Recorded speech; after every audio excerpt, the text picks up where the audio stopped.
In the early 1990s, deep in southern Nigeria, there was a place so rich in oil that it should have been one of the most prosperous regions on Earth. Instead, it became a crime scene. This is the story of how a writer was executed, not for violence, not for murder, but for telling the truth, and how powerful forces made sure he was silenced.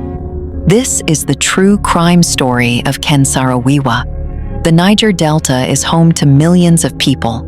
Beneath its soil lies crude oil worth billions of dollars. For decades, multinational oil companies drilled relentlessly. Pipelines crossed villages like scars. Gas flares burned non-stop, day and night, releasing toxic fumes into the air.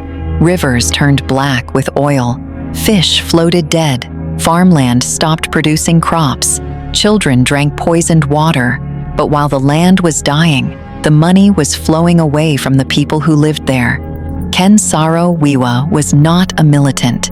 He was not a rebel fighter. He was a writer, a poet, a television producer. He believed words could expose injustice, and that belief made him dangerous. Ken was from the Ogoni ethnic group, a small community living on land heavily exploited by oil companies. He documented everything: oil spills, polluted water, sick villagers, destroyed farms. He spoke to journalists. He wrote essays. He warned the world that his people were being slowly killed. When no one listened, he organized them. He formed a movement called MOSOP, the Movement for the Survival of the Ogoni People. Its strategy was simple: peaceful protest.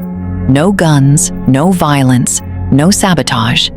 In 1993, something extraordinary happened. Over 300,000 Ogoni people marched peacefully, demanding environmental justice and control over their land. It was one of the largest protests in Nigerian history, and it worked. Shell stopped oil operations in Ogoniland. That moment changed everything. The military government of Nigeria saw Ken Saro-Wiwa not as an activist, but as a threat. Soon after, violence broke out in Ogoni communities. 4 local chiefs were murdered. Ken was not present. There was no evidence linking him to the crime, but the government needed a scapegoat. Ken Saro-Wiwa was arrested.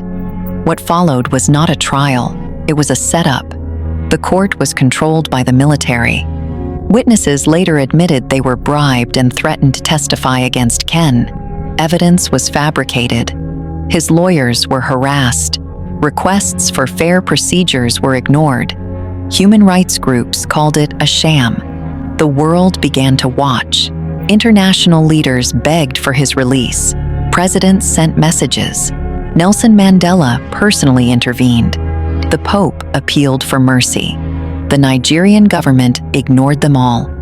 Because this case was never about justice, it was about power. On November 10, 1995, Ken Saro-Wiwa and 8 other Ogoni activists were taken to the gallows.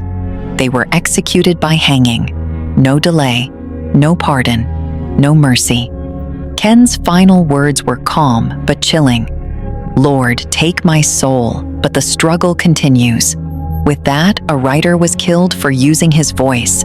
The execution sparked global outrage. Nigeria was suspended from the Commonwealth. Sanctions followed. Shell denied involvement, claiming it had no control over the government. Years later, internal documents and court settlements would suggest otherwise. In 2009, Shell paid $15.5 million to the families of the victims without admitting guilt. The land, however, remains polluted to this day. Oil still flows. Justice still hasn't. This is why Ken Saro-Wiwa's story is not just history.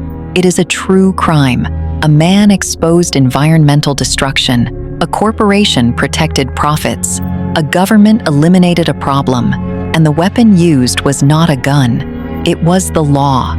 If you enjoyed this true story, remember this name: Ken Saro-Wiwa. Because some crimes don't involve blood at first, they involve silence.